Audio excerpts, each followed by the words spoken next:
Advertising. Advertising. Oh my God. Oh man. David.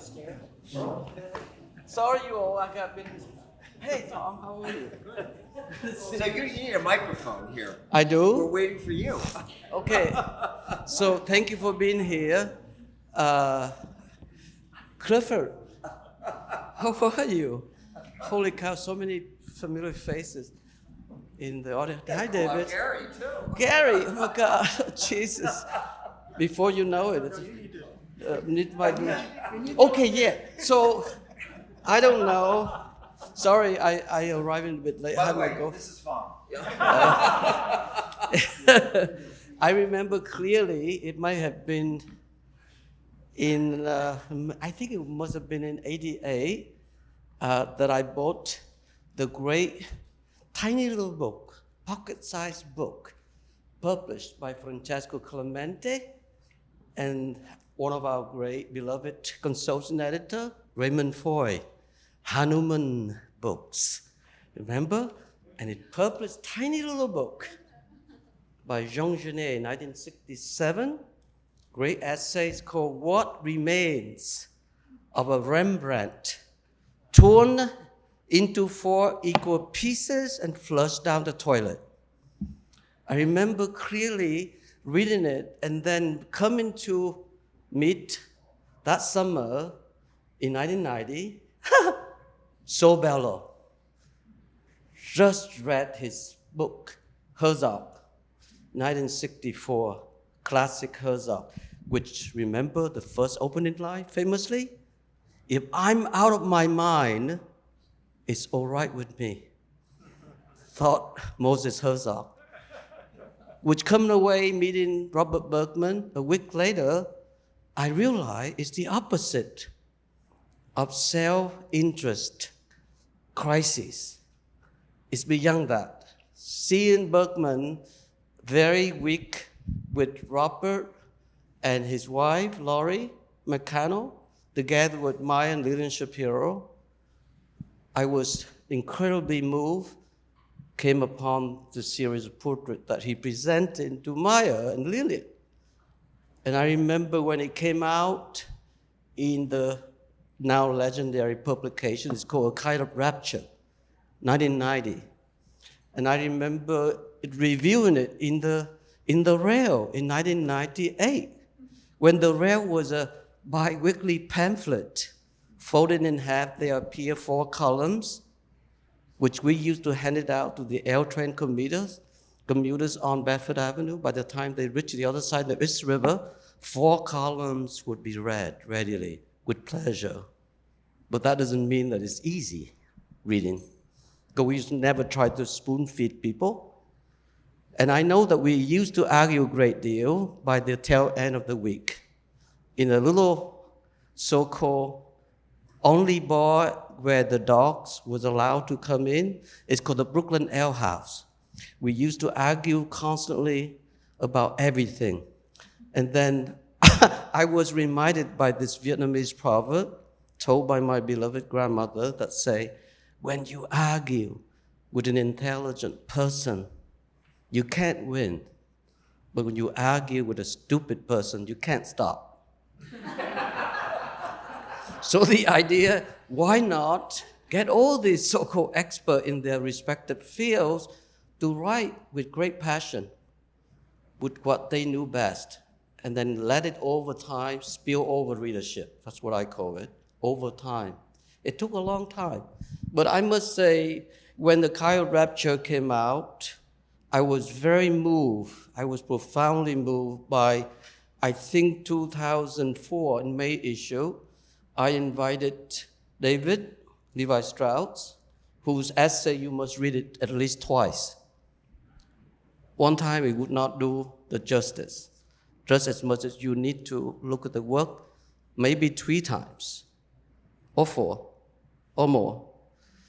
And it was the greater depth of that universality and certain kind of compassion that is earth and the others that compel me so much about seeing the work, the portraits of Bergman reminded me so much also when Rembrandt was a young, proud, very successful painter.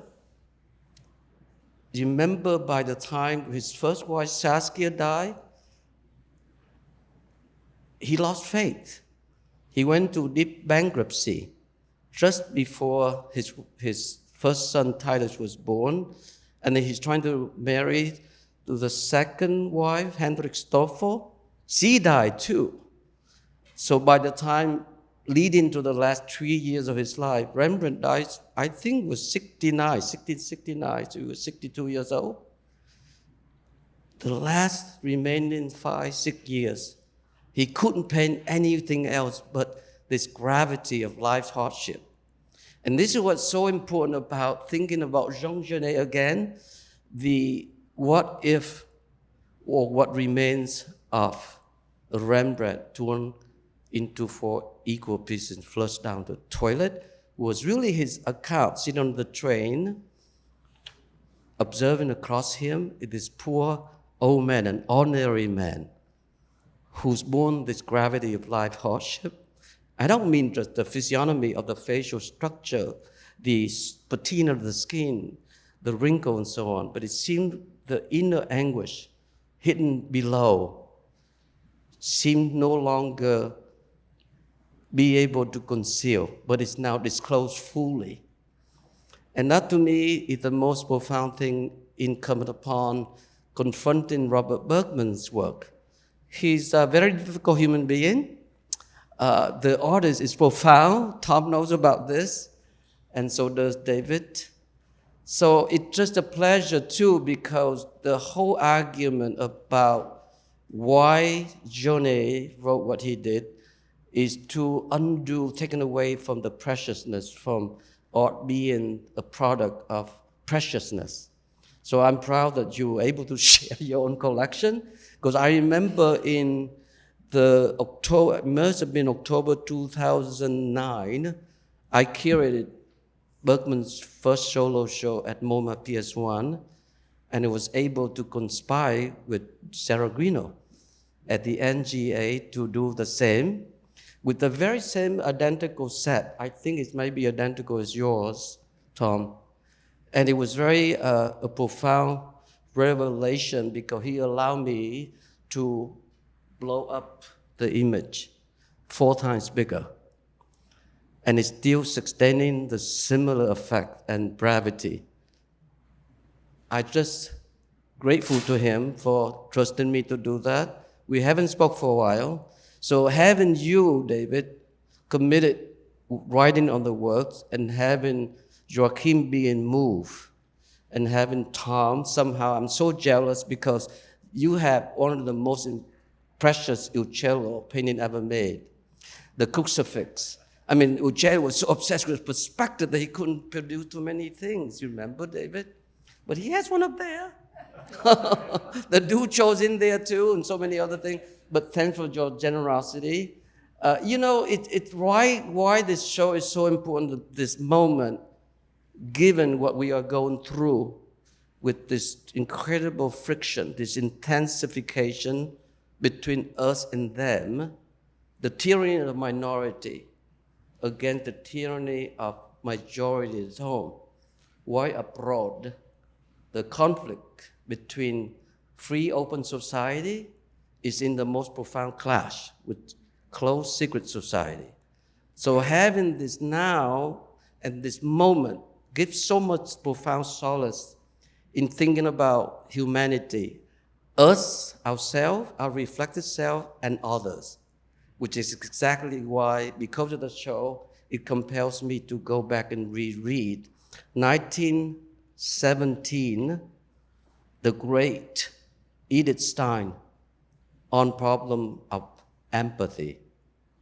So with that, I'm going to turn into our consulting editor to lead the whole thing, and Tom and David. Thank you, guys. So, all I can say, Fong, there's a reason why Aggie Gunn loved you, and there's a reason why Aggie Gunn collected Bob Bergman's work.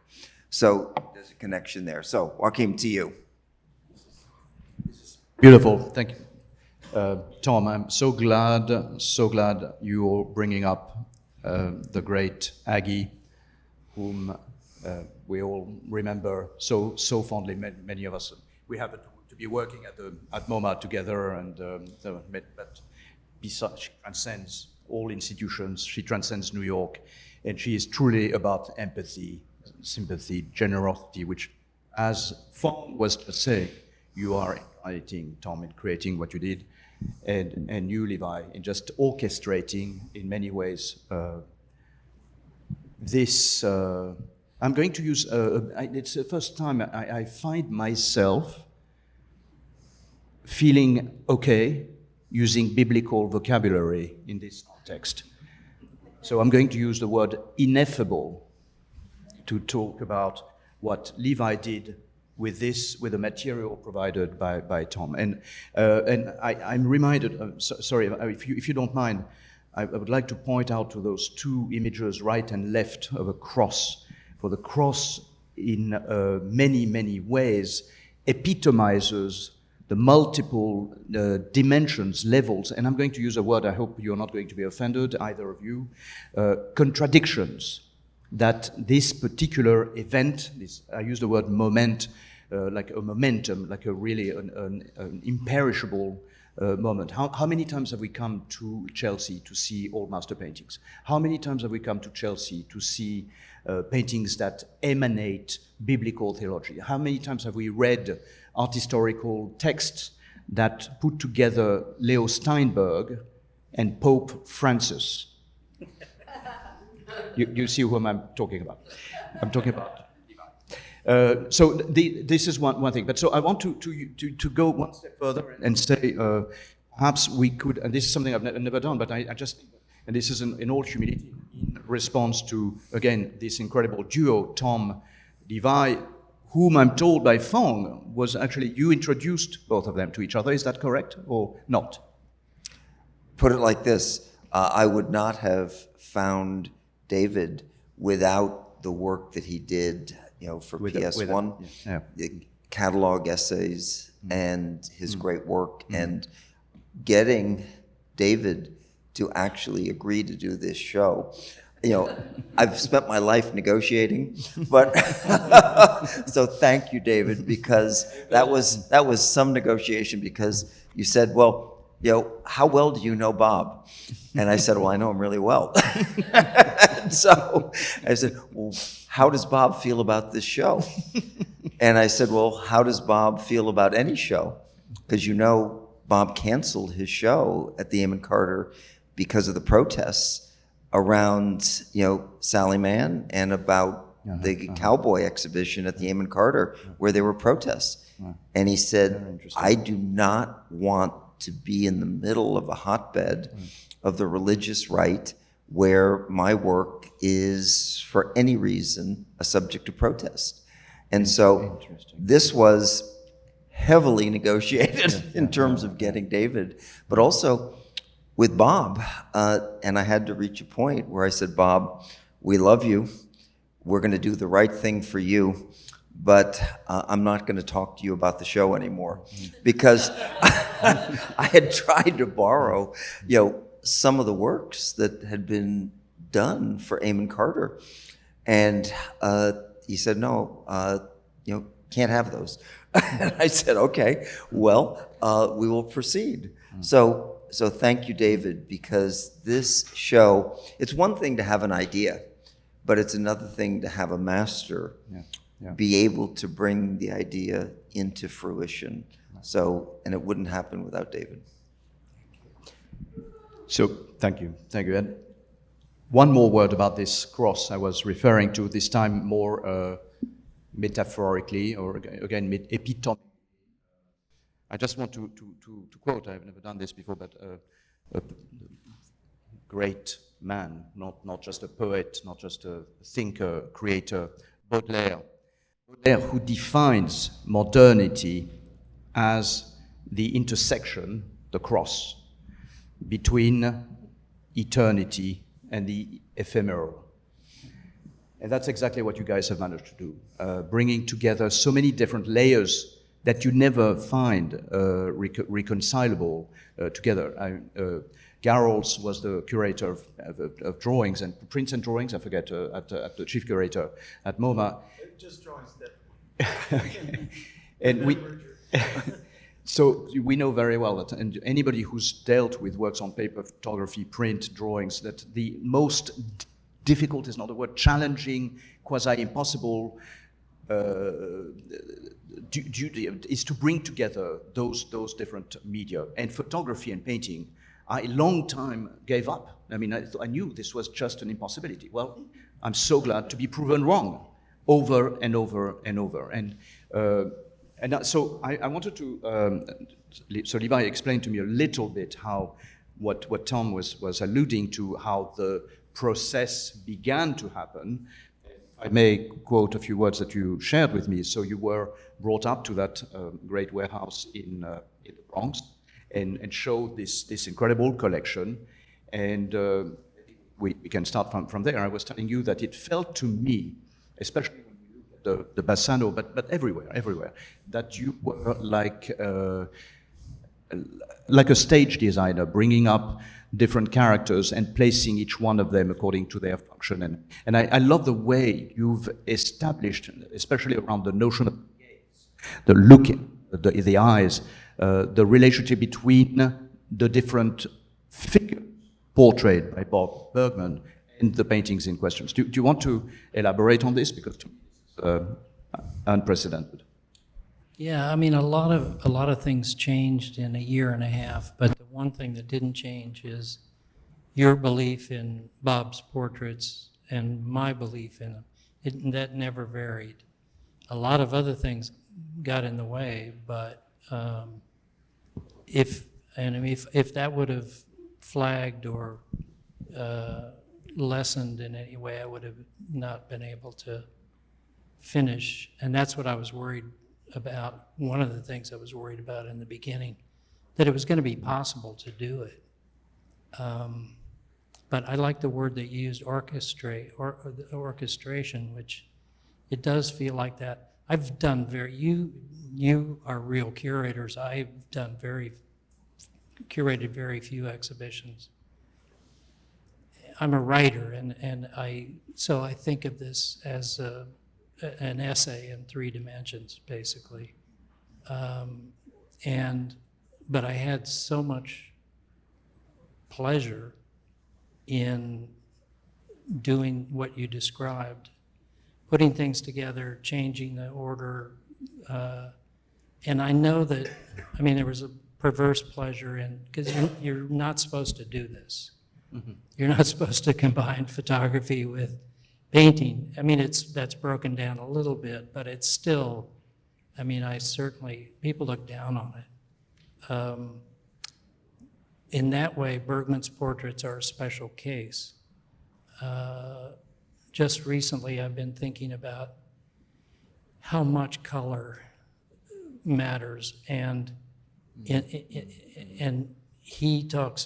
Bergman talks about coming to color in desperation, really, because he didn't think his work was ever going to have any currency, and he did it in desperation. But then these prints that you have, I mean, there are a lot of mysteries, technical mysteries that I don't understand about how he did it, but he became a master printer and did things that nobody else was doing.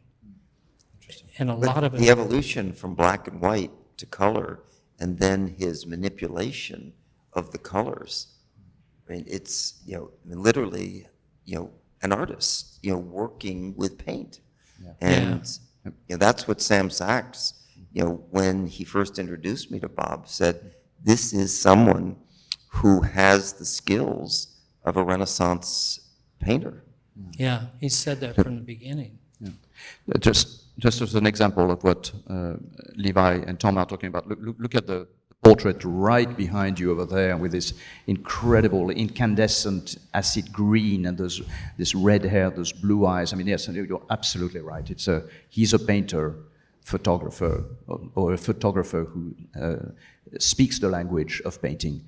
But Tom, going back to the beginning. So, and first of all, I can't get. I mean, I love the fact that Fong mentioned. Sorry, is that okay? Yeah. This text, and as you're absolutely correct, Fong, the text by David Levi Strauss needs to be read at least once, if not 10 times and more. And it's a little bit like Leo Steinberg, whom you wrote. And Tom's text, shorter, but just as striking, starts with this very striking sentence, not going to quote it word for word, but I was stopped short in my tracks the first time I came across Bob Bergman. I'm sure that's not exactly the words. You are more elegant than this, more striking. Can you tell us what happened? Well, I can describe. It's Bob's apartment. I don't know him.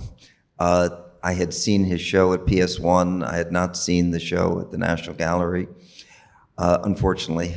I had read The Fisherwoman by Toni Morrison, which is Toni's story about Bob Bergman and seeing herself in Bob's work.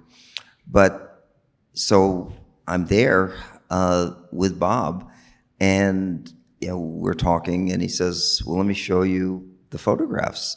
And so this is in his apartment on Park Avenue.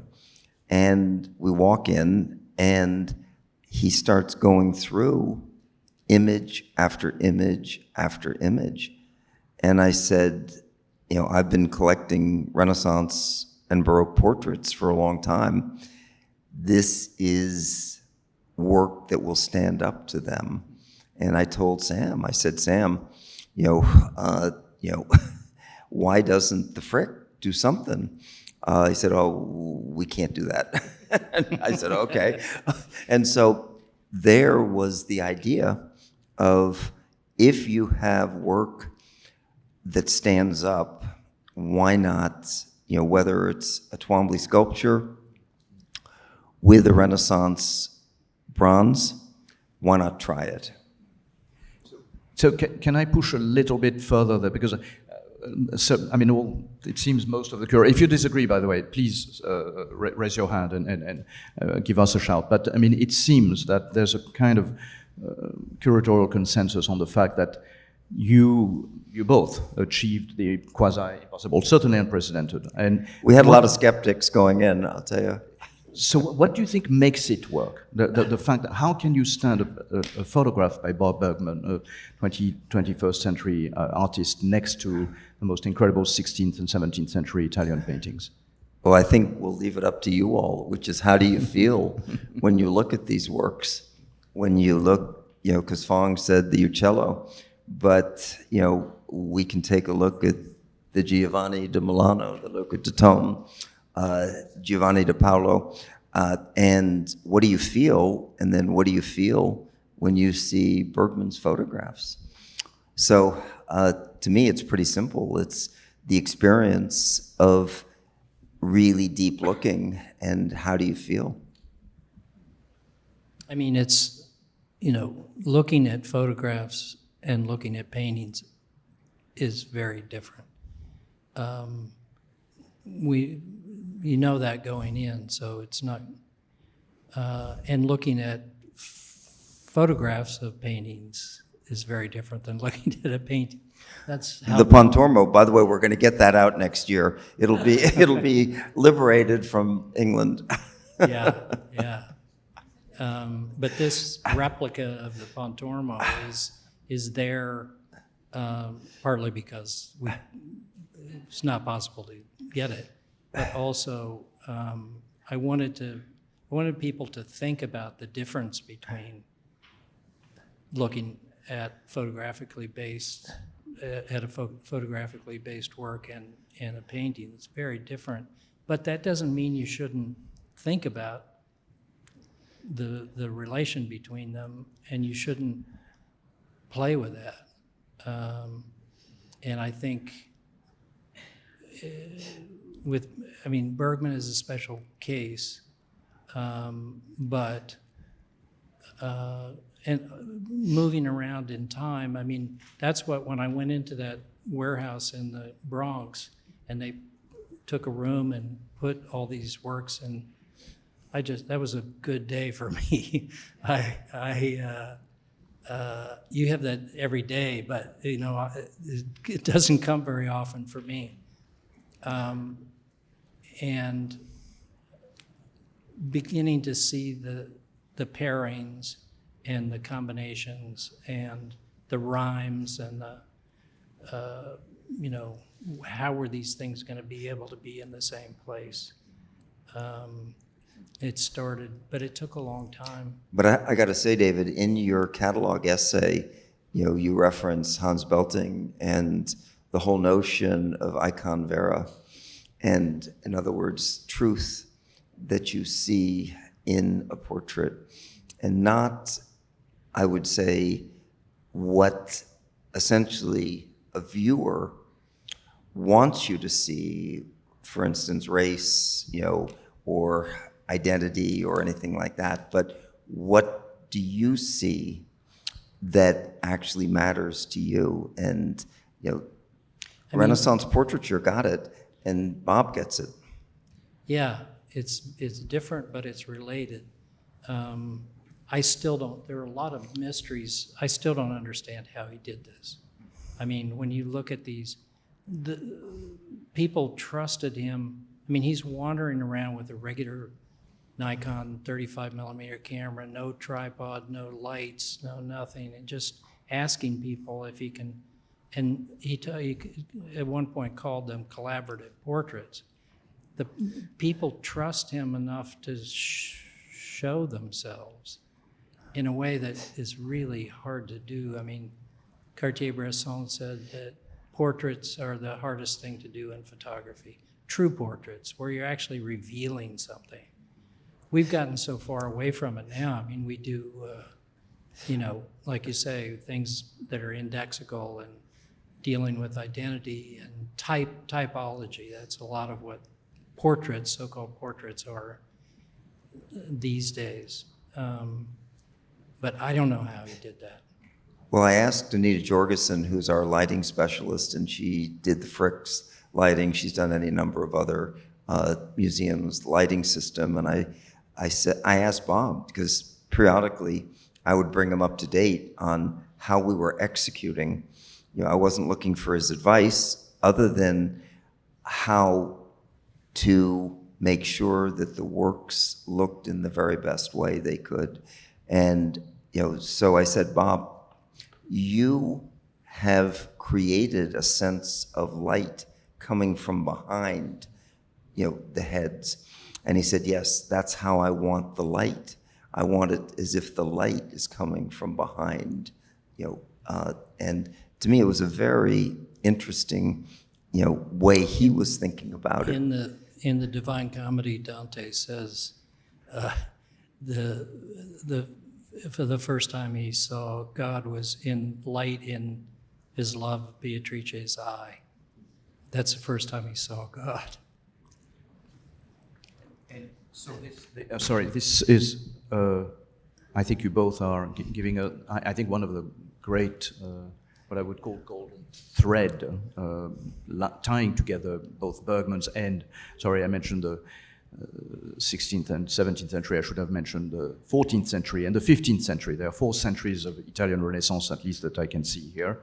And one of the threads that I see is, actually, you mentioned it beautifully, David, and that is the way, in Catholic theology, the way to God is through one's eyes. I don't exactly know what your source is when you use this, but it's absolutely fascinating. And indeed, whether you look at the paintings we see here, or at the photographs, certainly at the photographs by Bergman, the focus on the eyes, but it's not just the gaze. These models, these subjects they're actually not subjects. They're almost authorial or co-authorial, as you were pointing out, and that relationship to the eyes and to the way the eyes manifest way more than what we know as ordinary gaze is something absolutely magical, very unusual, very powerful. It's very unusual, very rare.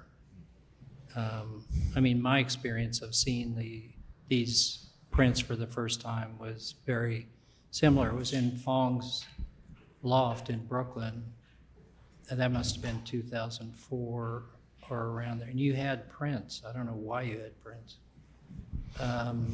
And I looked at them there, and they blew me away. That was the beginning of, and then Fong asked me to write something. I wrote a short thing, and then the moment PS1 show happened, and I wrote the catalog essay. I didn't think I was going to write something for you. You know, when we first talked about it, I wasn't going to write. I was just going to curate, because I thought that I had said everything I could say. But having dealt with all this work, there were more things to say, and I was happy to write it. And it also, like I said, that's the way I thought of the show, as being an essay, a try, and you try. Well, it's a little bit going back to Fong's initial comment, which is, in the current world, who is worthy to be seen? And you look around these portraits, and there is a humanity, and you use the word humankind, but all of these people deserve to be looked at deeply and thought about. Everybody deserves that. Yes. I mean, these bits of intimate attention that Bergman gave to all of his subjects, you direct that at somebody and you can do amazing things. And he did it, like I say, I mean, as I remember him talking about it, he only had like 20 minutes or so. He didn't spend days. And how that happened so quickly, and because they let the guard down and reveal themselves, it brings us in a different way, and it takes longer. I mean, you can't glance at these things and get them, and a lot of people can't see them. They might as well not be there. Well, a lot of people see them and don't like what they see, because maybe they see a part of themselves, and it's hard, and you got to work. And for Bob, I think the reason he was able to break down the barriers was because he was not judgmental at all, and he gained their trust. And it's a little bit like the world we're living in today. There's an absence of trust, and you can actually see these people trusting Bob that it's okay, it's safe. Yeah. Tom, you brought up a concept which is part of the essential part of the title. I don't know actually who among both of you, each of you, both of you, the lost beauty of humankind. But before that's David. That's David. It's too good. That could never come from me. It comes from Hans Belting. It comes from Hans. Okay, Belting. Yes, I see. Yes. Yeah. Well, the notion of humanity is absolutely central.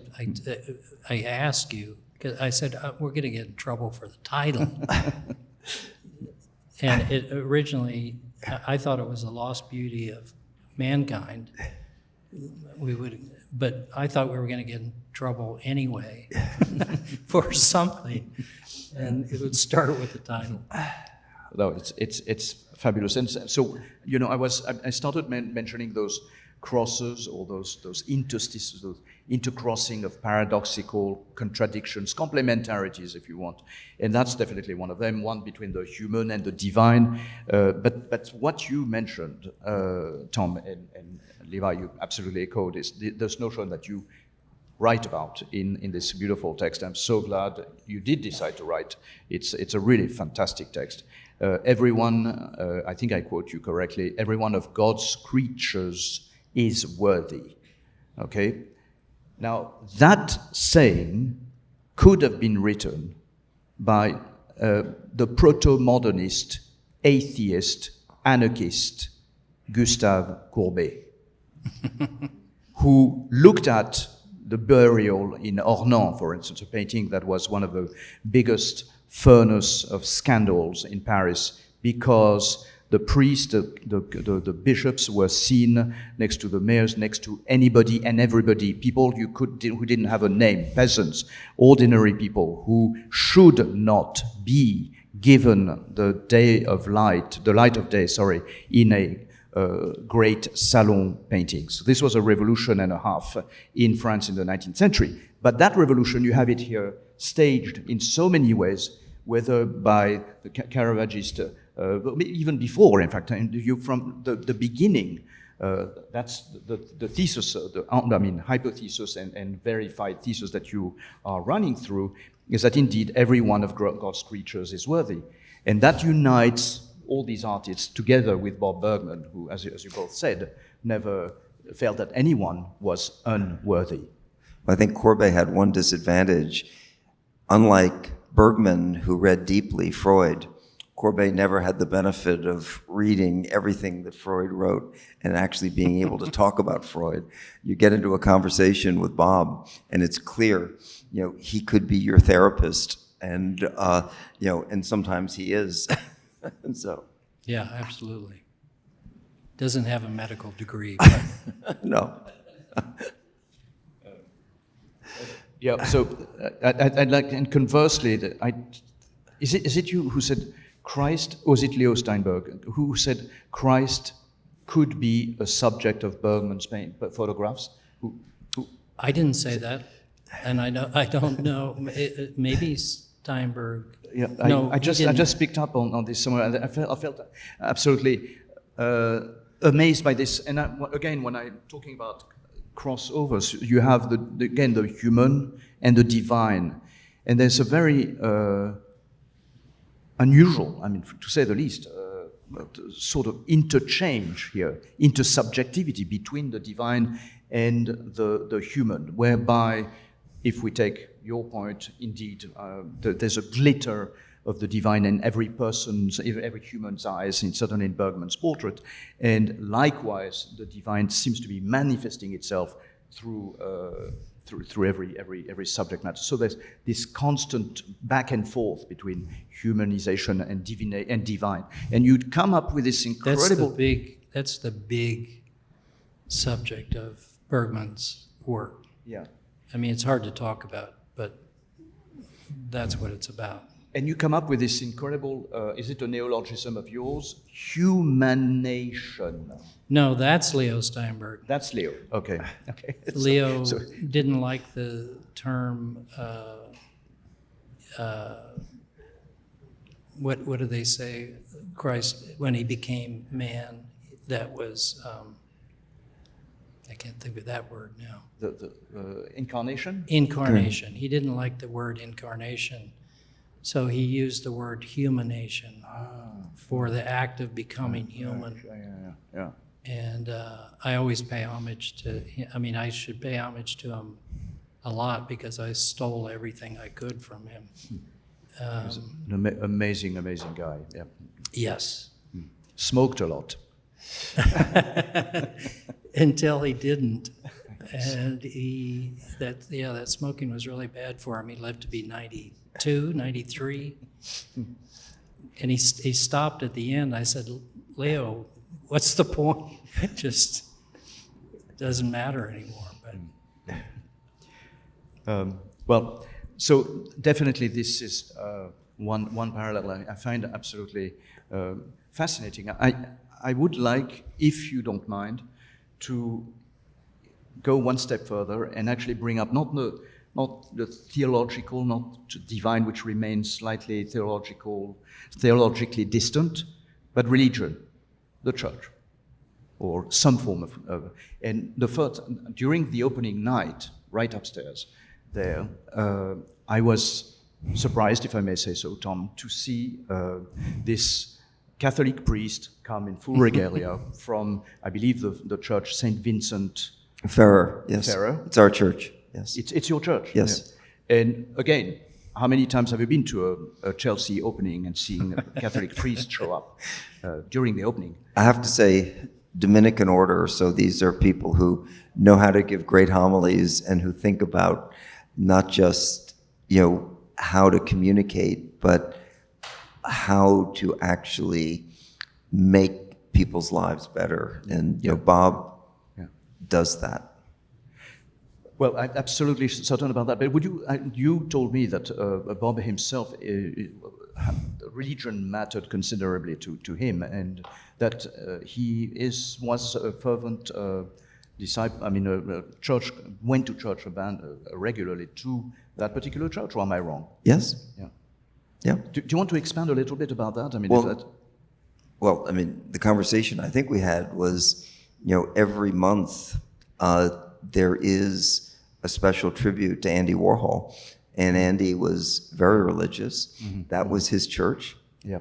His townhouse was right across, between Park and Madison, and Andy would go every Sunday. Right. And one of the reasons that, and Gary, the unbelievable Maryland that is the gold Maryland, that is a gold ground painting.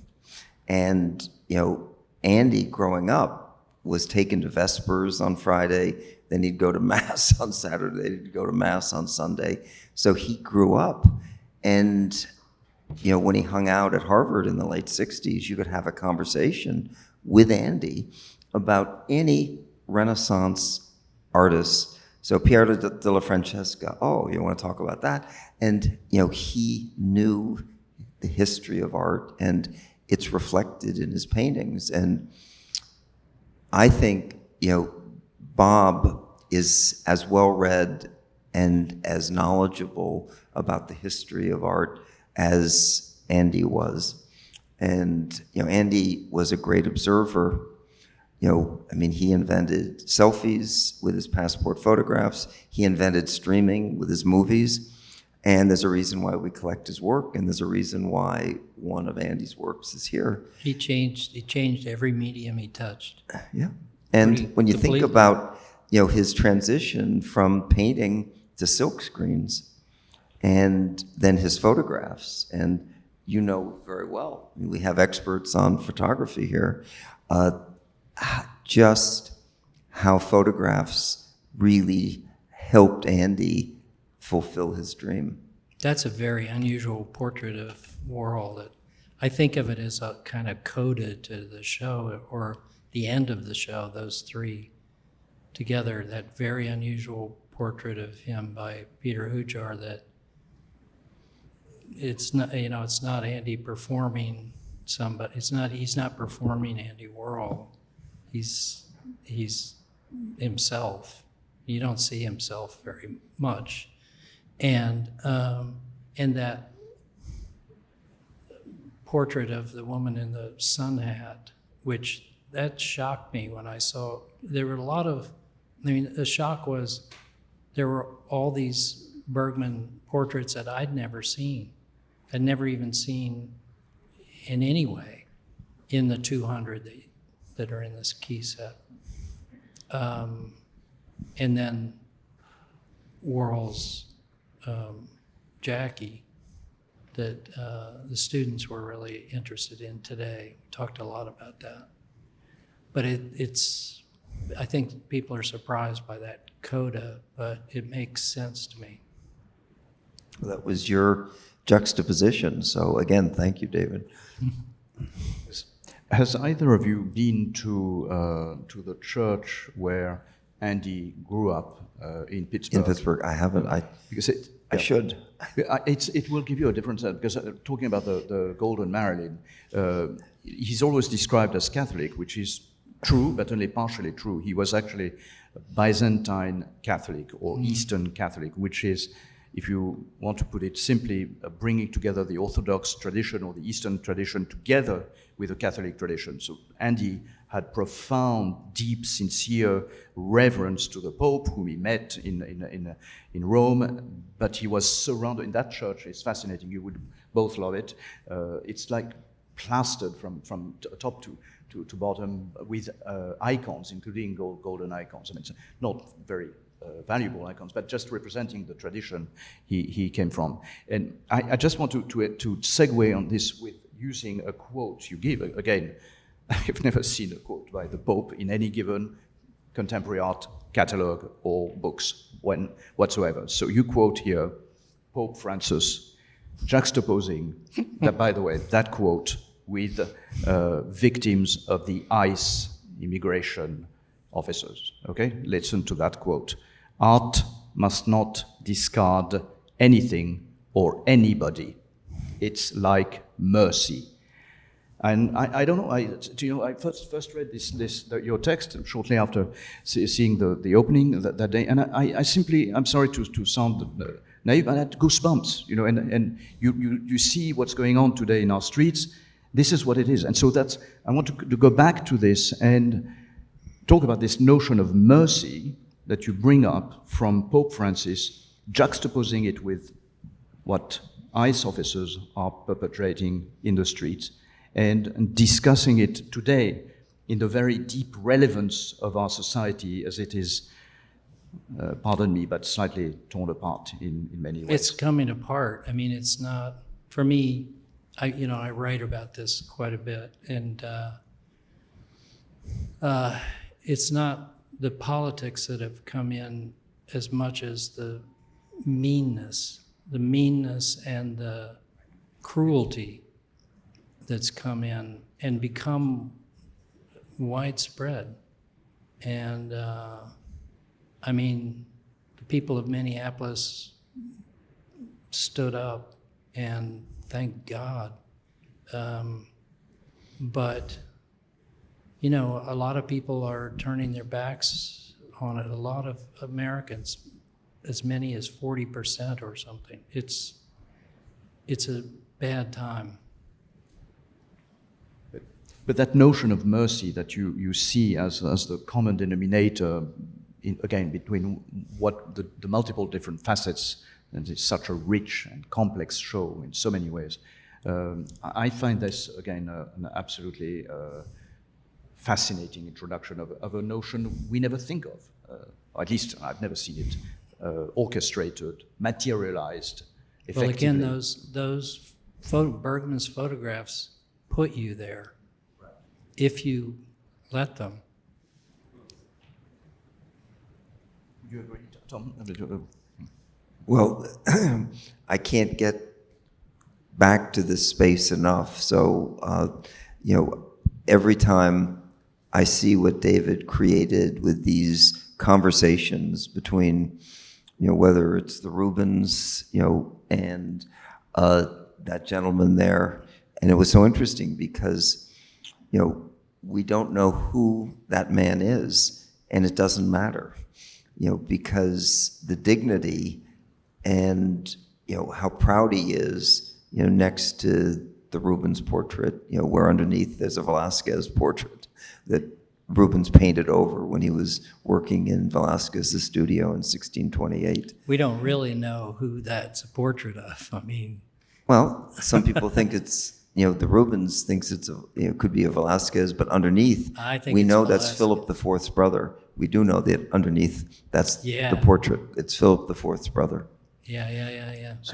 So we haven't really posed in front of any painting except this dialogue, but the painting Tom and Levi are referring to is in that room over there, and it is, I mean, in art historical terms, an absolutely fascinating story when Rubens, who, by the way, was also a notorious and very effective diplomat, bridging big peace deals between different sovereigns of Europe, was in Spain visiting Philip IV, I think, and was, by the way, invited by his, soon buddy, Velázquez, saying, "Oh, I have a studio, do you want to share it?" I mean, I'm just crudely simplifying it, but that's basically what happened. So you imagine having a diplomat, ambassador of the Netherlands in Spain, and just saying, "Oh, finally, I'm going to have fun."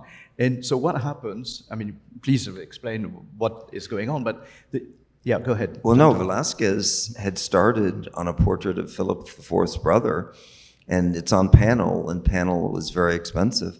So he's not happy with what he had under, right there. So he gives the panel to Rubens and says, here, do what you What can want you with do this. with it? And Rubens just decides to paint over it. And we think, that is a portrait of Velázquez. It may not be, but it certainly looked like we think Velázquez looked like, because nobody took a photograph of Velázquez. And all those markers of identity and status, and or identity and the indexical go away with time in most cases.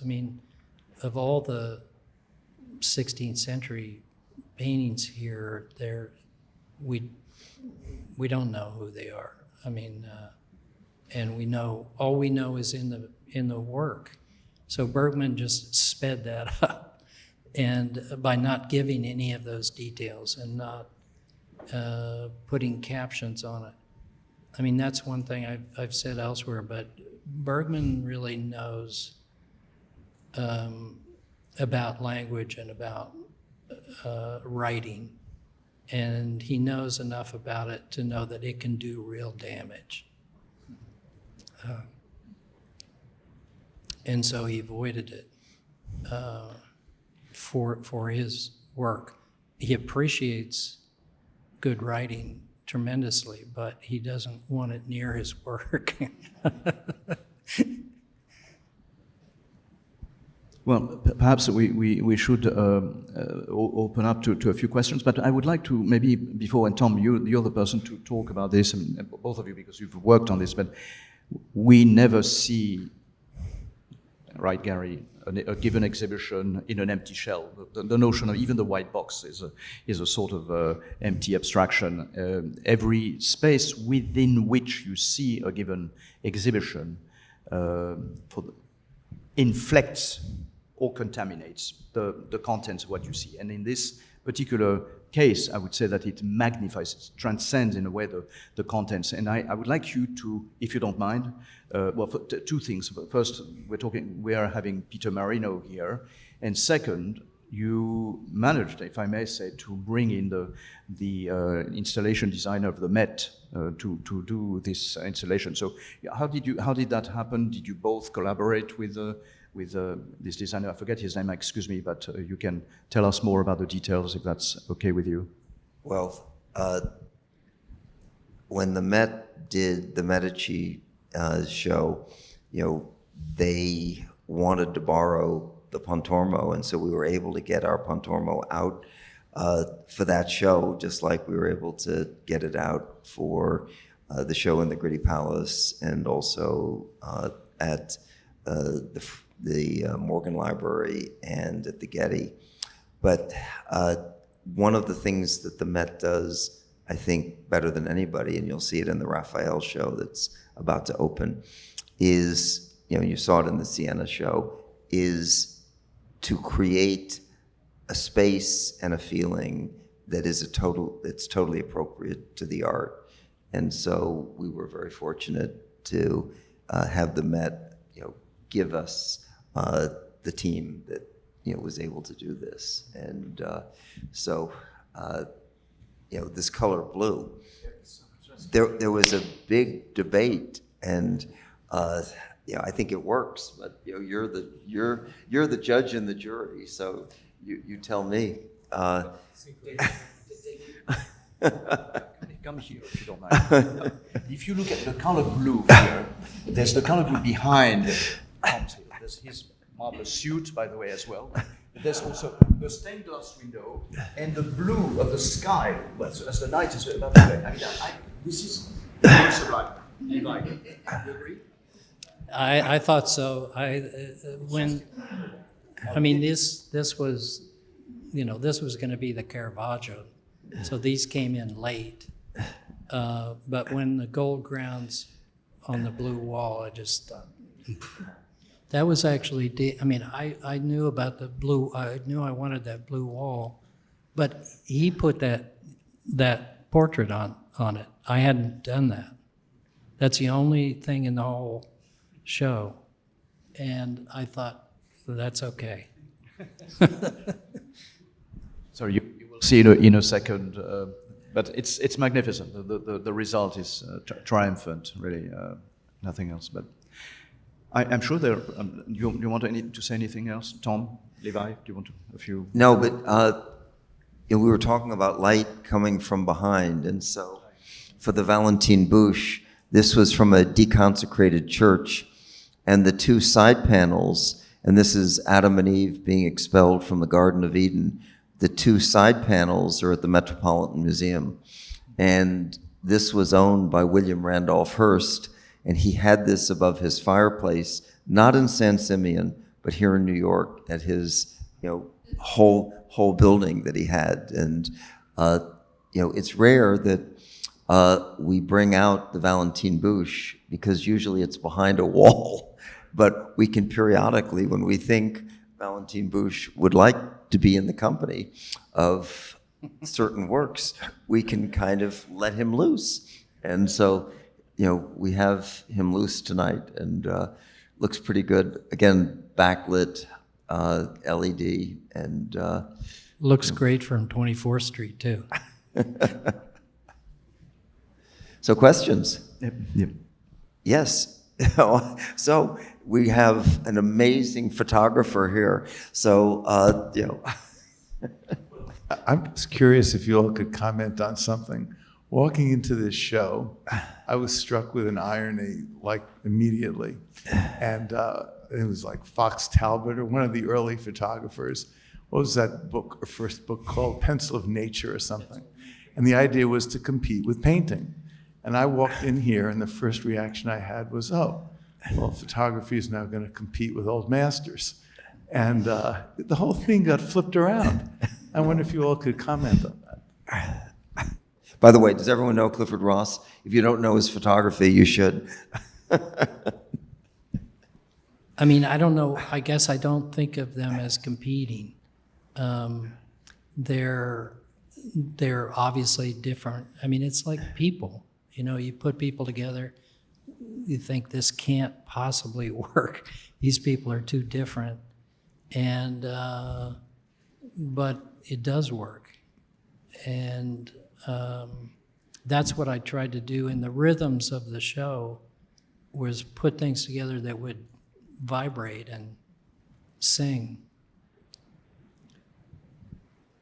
But I don't think of them as competing. It's not like you're trying to figure out which one is better. That didn't come up. Well, certainly in the history of portraiture, I mean, when photography came in 1839 or something, it changed. It was just much cheaper and much more available to more people. And that question, that's always the first question in portraiture: who's worthy of being portrayed? And photography changed that big time. But again, I think that Bergman did something nobody else was really doing. And the color, it's all the color. I need color, I want color. And he figured out a way to bring color into these images in a way that no one else had done, I think. I just want to continue what David was saying in Clifford's answer. You mentioned the word mercy, Joachim. So it brings to mind the relationship between technical images have roots, deep roots in made images. So take, for example, the cantate shooting in 1970, Maria Vecchio, who's extended over her friend who'd been shot. It had the similar gesture of Napalm Girl in 1972, naked Vietnamese running away from the heat of the napalm bomb that burned her, who actually became a friend of mine recently. That gesture is a mercy, gesture of mercy. It's like pietà. It's not quite extend up, which is something, it's been referenced upstairs if you go up to the last room. It's a crucifix formation. It's not quite mercy, but nevertheless, that technical images have deep root in made images, which is something that Clifford himself is trying to do now, which I will get to that for a minute. But remember in 1989, the Warhol retrospective at MoMA. I remember having met John Updike 2 weeks before he wrote his review of the Warhol retrospective for the New Republic, I believe. I met him through George Braziller. A week later, when the review came out, I ran into him on 10th Street on my way to meet Dory Aston. And I asked him, your review of the show is beautifully written,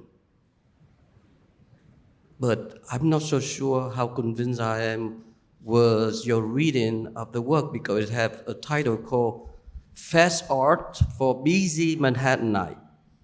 He was very dismissive of Warhol printed imageries, which is justifiably, I would say, perceivable, because they're not painting, they are rather silkscreen, fatly made. I asked him whether he's seen the films which was shown in the Bartos gallery below. He said he did not. What does that mean? It means that the films are much longer. They are 6-7 hours long. It's the opposite of fast or quick assimilation. So that's interesting about Bergman. Bob knew when he was making the early, I would say, version of the color photography.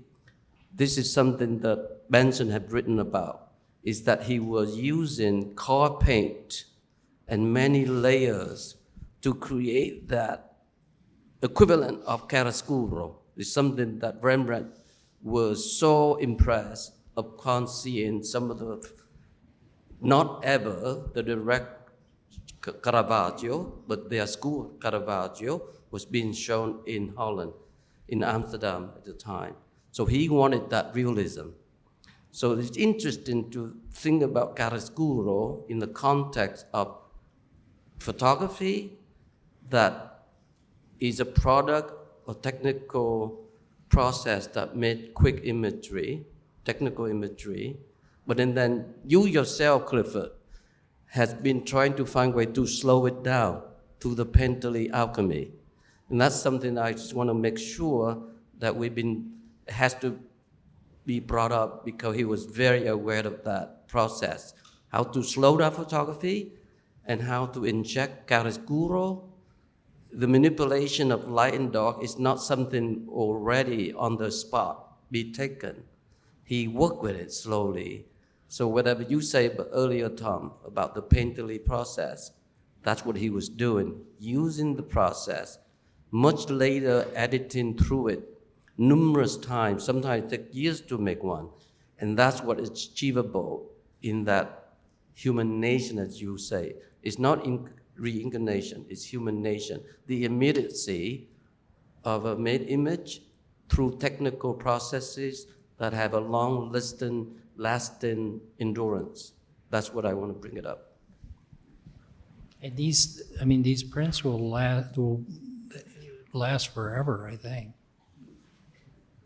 I remember that you told me when I first looked at the prints and I couldn't figure out how they'd been made, and you're the one who told me it was car paint in inkjet.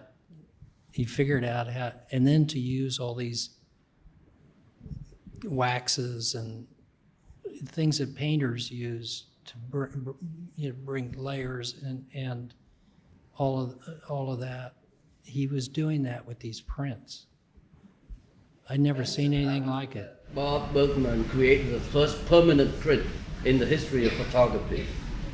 That's another amazing scientific breakthrough. I don't know how much he's insistent upon exploring that trajectory in his work, knowing that the person is not the artist, and we all know that.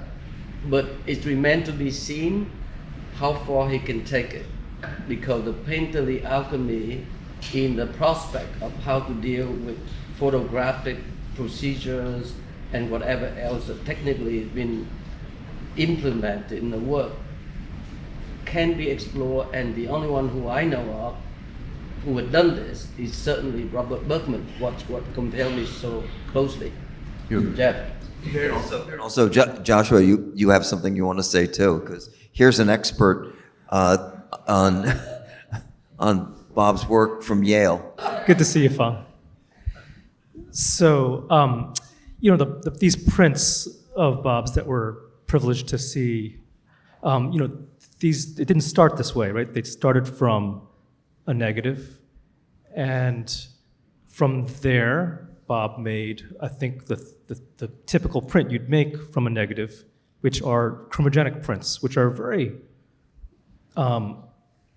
it was the only game in town, but I think over time they don't age well. They're plastic, they're quite flat. I actually had a chance to visit Bob in Minneapolis in one of his apartments there, and he showed me a few of these early C-print proofs of these, and they're great. They're beautiful. That's probably as beautiful a C-print as one could make, but these are different. And I think, Fang, your description of the technical and what role that plays in Bob's art is true, and I think,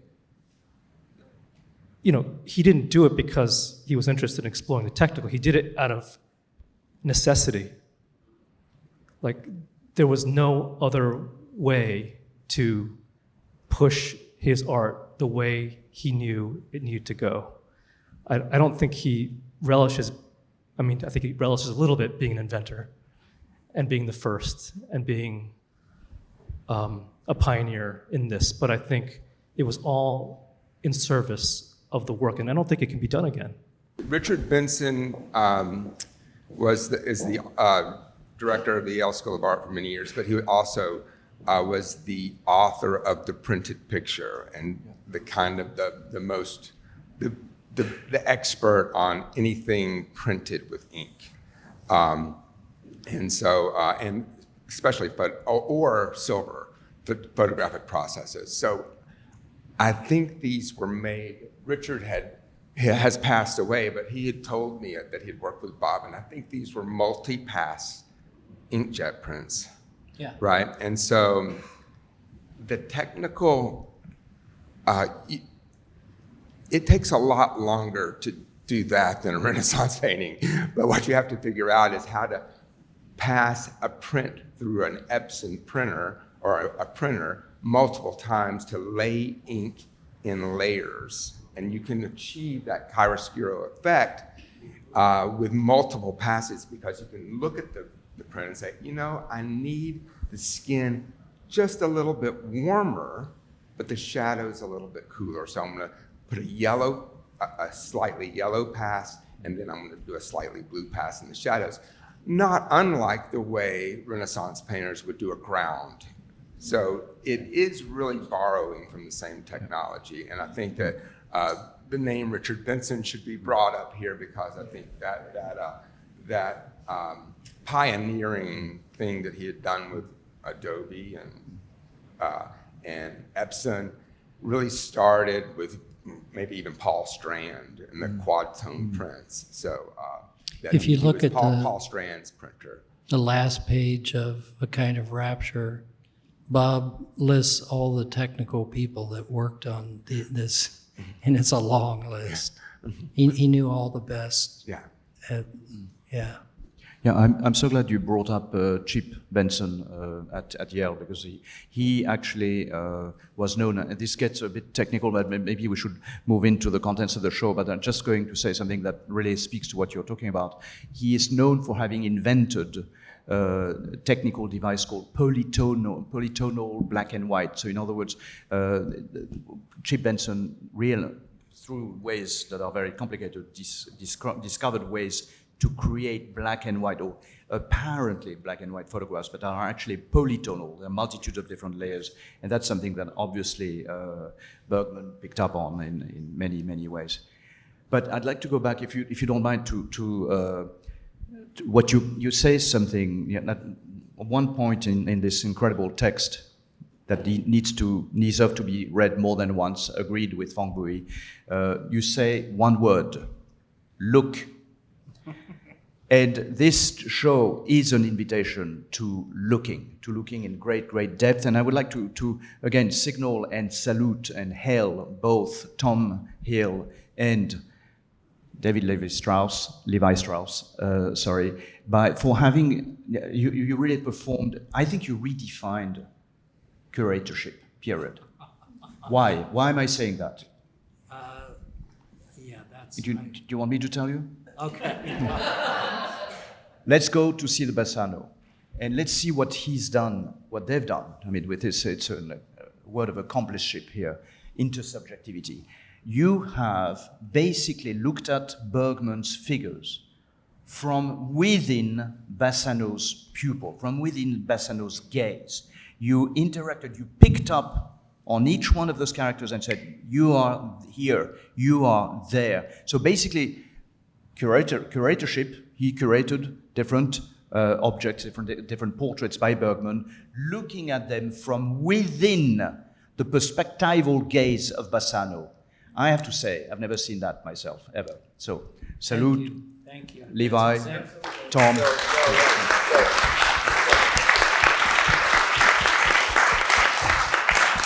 So we're paying tribute to David, but we've got to also pay tribute to the Metropolitan Museum. You had something that Denise Allen from the Met, who's the one that helped me really understand why, if you wanted Greek and Roman sculpture, you better go to the Renaissance, and you taught me that. So thank to you. Tom. Yeah.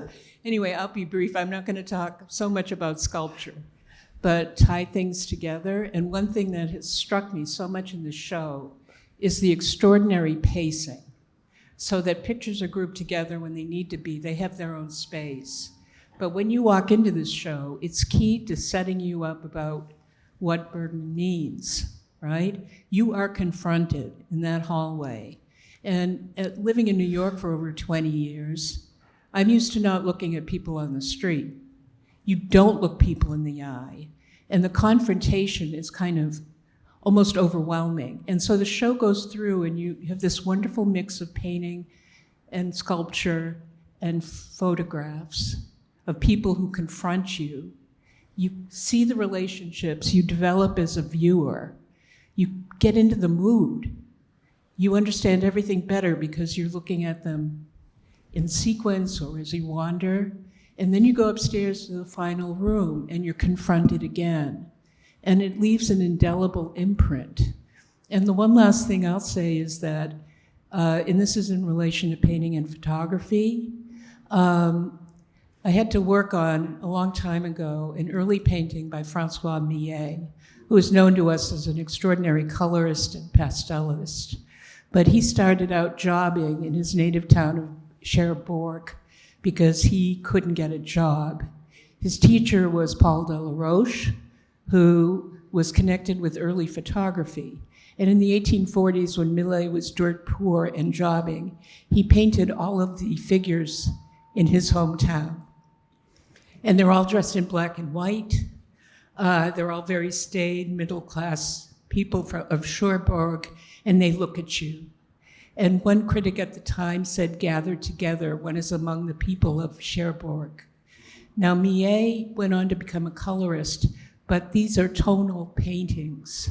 It's like starting out in black and white and going to color photography. And some of the immense weight of the color in this show is because Bergman understands what Millet called the ponderation of tonality. And under every strong painting and every strong photograph here, and they are overwhelming, that ponderation exists. These photographs emanate light. They are radiant. But there is a substance there, and that's what makes them so human to us, right? They're out of scale, right? They're bigger than we are most of the time, or much of the time. But we accept them as a human confrontation that looks inward into us and we look back, which was brought out in this beautiful catalog. So this show is just, is, you know, the catalog is worth reading many times. The show is worth coming back to time and time again, alone and in company.